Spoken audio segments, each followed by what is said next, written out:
அனைவருக்கும் வணக்கம். நான் உங்கள் வினெக்ஸ் கிளாஸ் அகாடமிலேருந்து கீர்த்தனா பேசுகிறேன். இந்த கிளாஸில் நம்ம என்ன பார்க்க போகிறோன்னா, 9th ஃபிசிக்ஸில் இருக்கக்கூடிய இம்பார்ட்டண்டான 1 மார்க்ஸ் பார்ட் 2 வீடியோவில் பார்க்க போகிறோம். நம்ம ஆல்ரெடி பார்ட் 1 வீடியோ போஸ்ட் பண்ணியிருக்கிறோம்.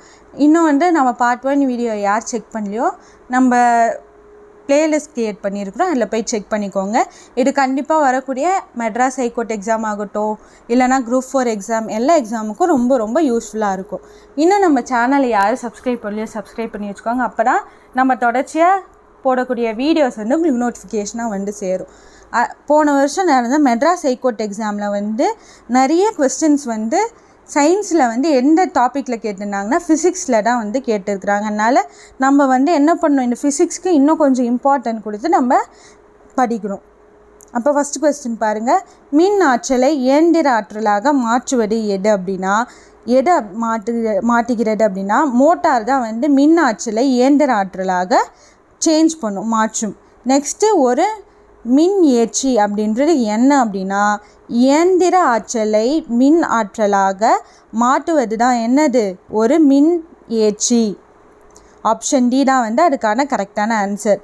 இவற்றுள் எது மூணாவது கொஸ்டின், கீழ்கண்டவற்றுள் எது மின் மாற்றி வேலையை செய்கிறது அப்படின்னு கேட்குறாங்க. அப்போ இதில் 4 ஆப்ஷனில் ஏசி மற்றும் அந்த வேலையை செய்தா, இல்லைனா டிசி, ஏசி மற்றும் டிசி வேலை செய்தா, ஏசியை விட டிசி அதிகமாக செய்தா அப்படின்னு கேட்குறாங்க. இது ப்ரீவியஸ் இயர் கொஸ்டின் தான். எது இந்த மின் மாற்றி வேலையை செய்கிறது அப்படின்னா, ஏசி மட்டுமே என்ன பண்ணும், இந்த மின் மாற்றி வேலையை செய்கிறது. அடுத்த கொஸ்டின், காந்த பாய அடர்த்தியோட அலகு யூனிட் என்ன அப்படின்னு கேட்குறாங்க. அப்போது அதோட யூனிட் என்ன அப்படின்னா வெப்பர் பர் மீட்டர் ஸ்கொயர். ஓகேங்களா, option C, weber per metre square தான் காந்த பாய அடர்த்தியோட அலகு. மின்னோட்டத்தின் காந்த விளைவை கண்டறிந்தவர் யார் அப்படின்னு கேட்குறாங்க. லாரன்ஸா, மைக்கேல் ஃபாரடேவா, ஹென்ஸ் கிறிஸ்டியானா, இல்லைனா இவற்றில் எவையும் இல்லையா? யார் கண்டுபிடிச்சது அப்படின்னா ஹான்ஸ் கிறிஸ்டியன் அப்படின்றவர் தான் மின்னோட்டத்தோட காந்த விளைவை கண்டுபிடித்தார்.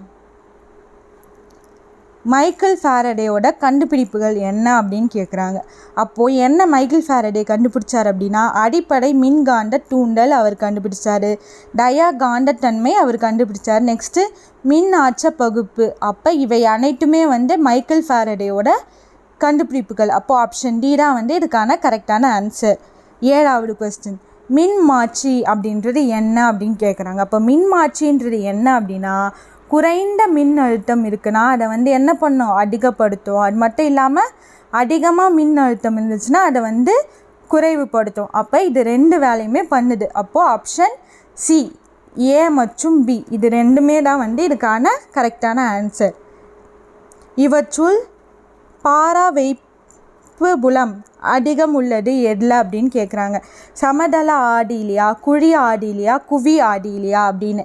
அப்போ எதில் அதிகமாக இருக்குது அப்படின்னா இது குவி ஆடி, ஆப்ஷன் சியில் தான் இது பாராவைப்புலம் அதிகமாக இருக்கிறது. ஒளி ஒரு ஊடகத்திலேருந்து மற்றொரு ஊடகத்துக்கு செல்லும்போது எந்த கோணத்தில் ஒளி விலக்கல் அடையாது அப்படின்னா, எந்த இங்கே பார்க்கணும் அடையாது அப்படின்னு கேட்குறாங்கன்னா 0 டிகிரியில் தான் அது கண்டிப்பாக என்ன ஆகாது, ஒளி விலக்கல் அடையாது. அப்போது ஆப்ஷன் ஏ 0 டிகிரி தான் கரெக்டான ஆன்சர். நம்ம எப்போவுமே என்ன கொடுத்துருக்குறாங்க, கொஸ்டினிங் ஃபஸ்ட்டு லைன் மட்டும் படிச்சுட்டு ஓகே அப்படின்னு போடக்கூடாது. கடைசி வார்த்தை வரைக்கும் படிச்சுட்டு கொடுத்துருக்குறாங்களா, இதில் எது இல்லையா, இல்லைன்னு கேட்குறாங்களா, இல்லைனா இதில் எது இருக்குது அப்படின்னு கேட்குறாங்களா, கடைசி வரைக்கும் நம்ம படிச்சுட்டு தான் என்ன பண்ணணும், ஆன்சர் நம்ம பார்க்கணும். உடனே நம்மளுக்கு ஓகே இதில் என்ன ஒரு ஆன்சர் ஓகே தெரிஞ்சிச்சு அப்படின்னு கடகடன்னு போடக்கூடாது. ஒரு டைமுக்கு 2 டைம் எப்பவுமே கொஸ்டின் நம்ம நல்லா ரீட் பண்ணிட்டு தான் போடணும். அடுத்த கொஸ்டின் பாருங்கள். கை மின் விளக்கில் எதிரொலிப்பானது பயன்படுத்துவது என்ன பயன்படுத்துகிறாங்க அதில் அப்படின்னா, இதுலேயும் என்ன தான் பயன்படுத்துகிறாங்க, குழி ஆடியை தான் பயன்படுத்துகிறாங்க. ஆப்ஷன் ஏ தான் இதுக்கான கரெக்டான ஆன்சர்.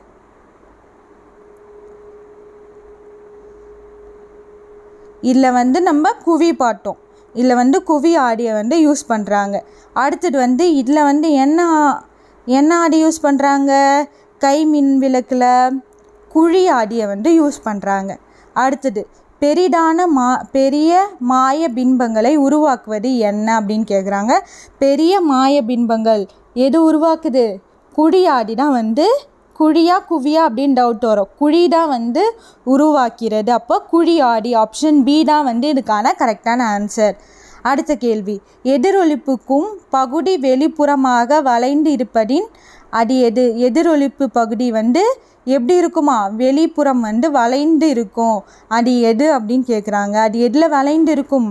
குவி ஆடியில் தான் வந்து எதிரொலிப்பு எப்படி இருக்கும்? வெளிப்புறம் வளைந்து கர்வாக இது மாதிரி வளைவாக இருக்கும் அப்படின்றாங்க. என்ன ஆடி அது? குவி ஆடியில் தான் அது மாதிரி இருக்கும். அடுத்த கொஸ்டின், குழி ஆடியின் குவிய தொலைவு 5 சென்டிமீட்டர் எனில் அதோட வளைவு ஆரம் என்ன அப்படின்னு கேட்குறாங்க. ஓகேங்களா? என்னவா இருக்கும் அப்படின்னா 10 சென்டிமீட்டராக இருக்கும். ஓகேங்களா? இதில் வந்து புக்கில் வந்து இந்த மாதிரி சம்ஸ்லாம் நிறைய இருக்குது. அது நீங்கள் செக் பண்ணிக்கோங்க. எப்படி இருக்கும் அப்படின்னா 10 சென்டிமீட்டராக இருக்கும். ஒளியின் திசை வேகம் எதில் வந்து அதிகமாக இருக்கும் அப்படின்னு கேட்குறாங்க. எப்போவுமே வந்து ஒரு வெற்றிடத்தில் தான் எப்படி இருக்கும்? ஒளியோட திசை வேகம் வந்து அதிகமாக இருக்கும். அப்போ வெற்றிடத்தில் தான் வந்து இதுக்கான கரெக்டான ஆன்சர். அடுத்த கேள்வி, பெரிதாக்கப்பட்ட மெய் பின்பத்தை உருவாக்குவது எது அப்படின்னு கேட்குறாங்க. அப்போ எது வந்து உருவாக்குது அப்படின்னா குழி ஆடி தான் வந்து உருவாக்குது. ஆப்ஷன் பி தான் வந்து கரெக்டான ஆன்சர். ஆடி சமன்பாடு என்ன அப்படின்னு கேட்குறாங்க. இதுக்கான கரெக்டான ஆன்சர் என்னென்னா 1/f = 1/u + 1/vன்னு வரும். அப்போது ஆப்ஷன் ஏ தான் வந்து இதுக்கான கரெக்டான ஆன்சர். இதுவும் வந்து ஒரு ப்ரீவியஸ் இயர் கொஸ்டின் தான்.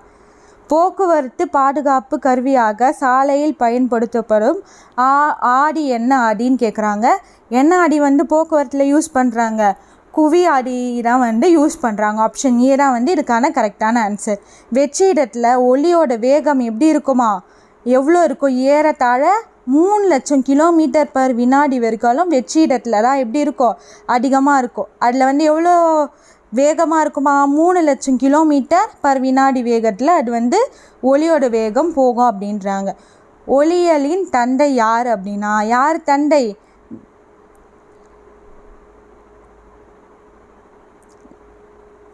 இதுக்கான ஆன்சர் என்னது? கரெக்டான ஆன்சர் என்னன்னா ஆப்ஷன் ஏ தான் வந்து இதுக்கான கரெக்டான ஆன்சர். நரேந்திரர் கபானி அப்படின்றவர் தான் யார்? ஒளியியலின் தந்தை. ஒளி இழைகள் டேஷ் அடிப்படையில் செயல்படுகிறது அப்படின்னா, இது எதோட அடிப்படையில் வந்து செயல்படுகிறது அப்படின்னா முழு அக எதிரொலிப்பு அடிப்படையில் தான் வந்து இந்த ஒளி இழைகள் வந்து செயல்படுகிறது. கலோரி என்பது எதனுடைய அலகு அப்படின்னு கேட்குறாங்க. இதுவும் வந்து ரொம்ப இம்பார்ட்டண்டான கொஸ்டின் தான். எதோட அலகு அப்படின்னா உணவு இல்லை, வெப்பத்தோட அலகு தானே அது. நம்ம உடனே உணவு அப்படின்னு சொல்லிட்டு நம்ம போடுவோம். ஆனால் கெலோரின்றது எதோட அலகு? வெப்பத்தோட அலகு தானே அது, கெலோரி. அப்போ இதுக்கான கரெக்டான ஆன்சர் ஆப்ஷன் ஏ, வெப்பம். அடுத்த கேள்வி, வெப்பநிலையின் எஸ்ஐ அலகு என்ன அப்படின்னா எஸ்ஐ அலகுன்னு கேட்டுக்கிறாங்க. அப்போ வெப்பநிலையோட எஸ்ஐ அலகு என்னன்னா கெல்வின் தான் வந்து எஸ்ஐ அலகு. நீரின் டன் வெப்ப ஏற்பு திறன் எப்படி இருக்கும் அப்படின்னா 4200 ஜூல் kg/-1 K-1 இருக்கும். ஓகேங்களா? ஆப்ஷன் ஏ தான் வந்து இதுக்கான கரெக்டான ஆன்சர். வெப்ப கடத்தல், வெப்பசலனம், வெப்ப கதிர்வீச்சு ஆகியவற்றின் மூலம் வெப்ப ஆற்றலை குறைவாக இழுக்கும் கருவி எது அப்படின்னு கேட்குறாங்க. அப்போது எது வந்து குறைவாக இழுக்கும் அப்படின்னா வெற்றிட குடுவை அப்படின்றது தான் வந்து எப்படி இருக்குமா? அதோட வெப்ப ஆற்றலை வந்து குறைவாக இழுக்கக்கூடிய கருவி. மறை வெப்பம் என்பது என்ன அப்படின்னு கேட்குறாங்க. அப்போ மறை வெப்பம் அப்படின்றது என்ன அப்படின்னா உள்ளுறை வெப்பம் தான் மறை வெப்பம். அடுத்த கேள்வி, நீரின் கொதிநிலை எப்படியா இருக்கும் அப்படின்னா நம்ம இது கெல்வினில் நம்ம சொல்லணும். அப்போ கெல்வினில் சொன்னோன்னா ஆப்ஷன் ஏ 373.15 கெல்வினாடா என்ன இருக்கும்? நீரின் கொதிநிலையாக இருக்கும். இது நம்ம என்ன சொல்லணும்? கெல்வினில் சொல்கிறோம் நம்ம. டன் வெப்ப ஏற்பு திறனின் எஸ்ஐ அலகு என்ன அப்படின்னு கேட்குறாங்க. அப்போ இதுக்கான கரெக்டான ஆன்சர் என்னன்னா ஆப்ஷன் ஏ, ஜே kg/-1. மேலே -1 வரும். K-1 இதுதான் வந்து வெப்ப ஏற்பு திறனோட எஸ்ஐ யூனிட். படுகமாதல் அப்படின்றது என்ன? இது வந்து நம்ம 7th புக்கில் பார்த்துருக்குறோம். 8th புக்லேயும் இந்த கொஸ்டின் வந்திருக்கு. அப்போ படுகமாதல் என்பது என்ன அப்படின்னா உலர் பனிக்கட்டியும் அதுக்கான கரெக்டான ஆன்சர் தான். உறைந்த கார்பன் டை ஆக்சைடு, அப்புறமா வந்து நாப்தலின், இது மூணுமே, இவை அனைத்துமே வந்து இதுக்கான கரெக்டான ஆன்சர் தான்.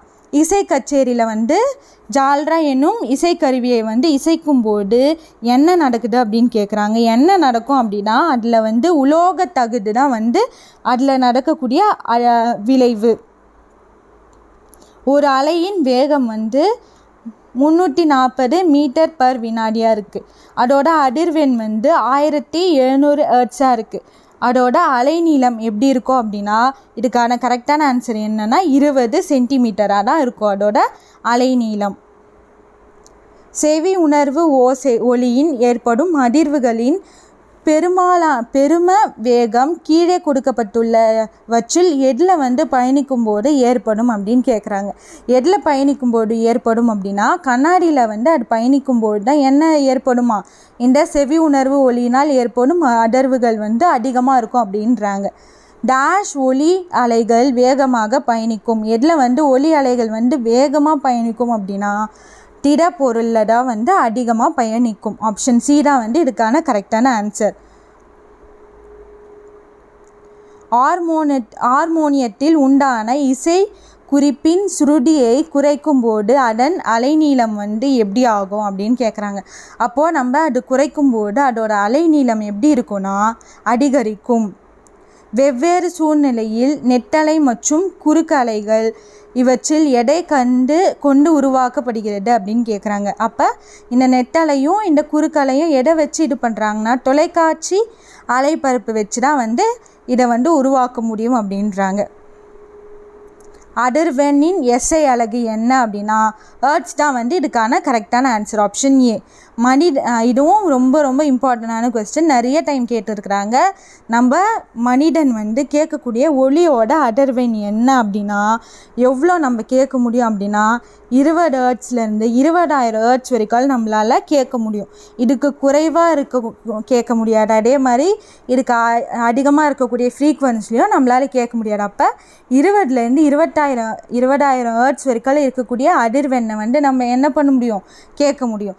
எந்த திடப்பொருளின் ஒலியின் வேகம் அதிகமாக இருக்கும் அப்படின்னா அலுமினியமில் தான் வந்து அதிகமாக இருக்கும். ஒலியானது காற்றை விட நீரில் வந்து எத்தனை மடங்கு அதிகமாக பயணிக்கும் அப்படின்னா காற்றை விட 5 மடங்கு அதிகமாக பயணிக்கும் எப்போவுமே நீரில். எதிரொலிக்கப்பட்ட ஒலி தெளிவாக கேட்க வேண்டும் எனில் ஒலி மற்றும் எதிரொலிக்கப்பட்ட இடைப்பட்ட காலம் வந்து எந்த வினாடிக்குள் இருக்க வேண்டும் அப்படின்னா 0.1 வினாடிக்குள்ளே இருக்கணும். ஓகேங்களா? இதுக்கான கரெக்டான ஆன்சர் ஆப்ஷன் பி தான் வந்து கரெக்டான ஆன்சர். அடுத்த கேள்வி, கடலின் ஆழத்தை எதிரொலிப்பு முறையில் மீயொலி அலைகள் மூலமாக அளக்கப்படுகின்றனர் அப்படின்றாங்க. அப்போது ஆமாம், கடலோட ஆழத்தை எப்படி அளக்குறாங்களா, மீயொலி மூலமாக தான் அளக்குறாங்க. அப்போ இது கரெக்டான ஆன்சர் தான். அடுத்த கூற்று என்ன கொடுத்துருக்குறாங்க, கடலின் ஆழத்தை அளக்க சோனார் வந்து பயன்படுத்துகிறாங்க. அப்போ சோனார் பயன்படுத்தி தான் அதோட டெப்த்து எவ்வளோ அப்படின்னு கண்டுபிடிக்கிறாங்க. அப்போ இதுவும் வந்து கரெக்டான ஆன்சர் தான். அப்போ கூற்று 1 மற்றும் 2 சரி. அப்போ ஆப்ஷன் டி தான் வந்து இதுக்கான கரெக்டான ஆன்சர்.